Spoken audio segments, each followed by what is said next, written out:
আমি যাত্রাপুর থানার এএসআই তপন দেবনাথ। কালকে বিকালে আমি যাত্রাপুর থানার সামনে ভেহিকেল চেকিং ছিলাম। এমন সময় আমার কাছে একটা সিক্রেট সোর্সের মাধ্যমে একটা খবর পাই, একটা ইকো গাড়ি করে যার নাম্বার TR070376 ইকো গাড়ি করে দুইজন বাংলাদেশি আসে।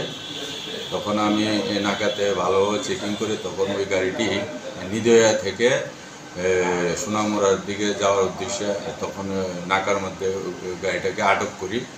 আটক করে তাদেরকে জিজ্ঞাসাবাদ করি এবং এরা একটু ইতস্ততভাবে এরা নাম বলছে। তারপরে আমরা স্টাফ তাদের নাম জিজ্ঞাসা করলে দুজন বলে তাদের বাড়িতে বাংলাদেশ, একজনের নাম এমডি ইয়াসিন, আরেকজনের নাম হাবিবুর রহমান, আর ড্রাইভারটা ছিল কালীকৃষ্ণনগরের মাইনুদ্দিন। এবং তাদের কাছ থেকে 3টা মোবাইলও আমি রিকভার করি।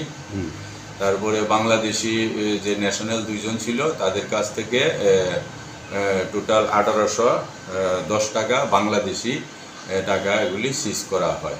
তারপরে আমি একটা আমাদের মাননীয় ওসি সাহেবের কাছে একটা সুমোটো কমপ্লেন করি তাদের বিরুদ্ধে। তারা যেহেতু বাংলাদেশ পড়ার কোর্স করে ইন্ডিয়াতে এসেছে, তাদের কাছে কোনো বৈধ পাসপোর্ট নেই। তারা আমাদের যে আইন আছে ইমিগ্রেশন এবং ফরেন অ্যাক্টে, তাদের বিরুদ্ধে আমি সুমোটো কমপ্লেন করেছি আমাদের মাননীয় ওসির কাছে। আজকে কোর্টে দিবেন? আজকে তাদেরকে আমরা কোর্টে প্রেরণ করব।